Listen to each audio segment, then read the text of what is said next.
உச்சநீதிமன்ற வழிகாட்டுதலின்படி சிபிஐ விசாரணை தொடங்கிடுச்சு. தொடங்கினது மட்டும் இல்லை, ஏற்கனவே புஷி ஆனந்த், நிர்மல்குமார் மேலையெல்லாம் ஒரு எஃப்ஐஆர் போட்டிருந்தாங்க.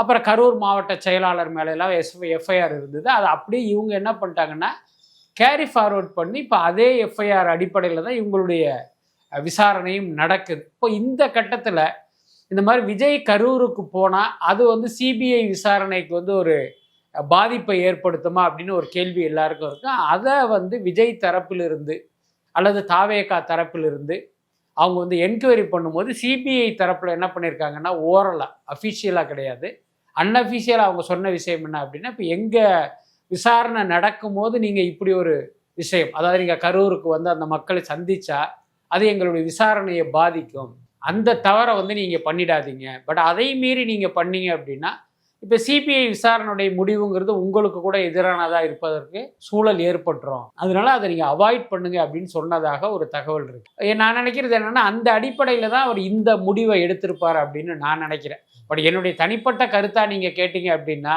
நான் கரூருக்கு போகலாமா வேணாமா அப்படின்னு நீங்கள் காவல்துறையிட்ட கேட்குறது, சிபிஐட்ட கேட்குறது, தமிழ்நாடு அரசுக்கிட்ட கேட்குறதுலாம் அவசியமே இல்லை. இப்போ நம்மால் இப்படி ஒரு விஷயம் நடந்துருச்சு, அந்த மக்களுக்கு நம்ம ஆறுதல் சொல்லணும், அவ்வளவுதான். இதில் நமக்கு என்ன இடையூறு வந்தாலும் சரி, நாம் கைது செய்யப்பட்டாலும் சரி, அதை நீங்கள் ஃபேஸ் பண்ணியிருக்கணும். அதுதான் ஒரு சரியான விஷயமா இருக்கும்.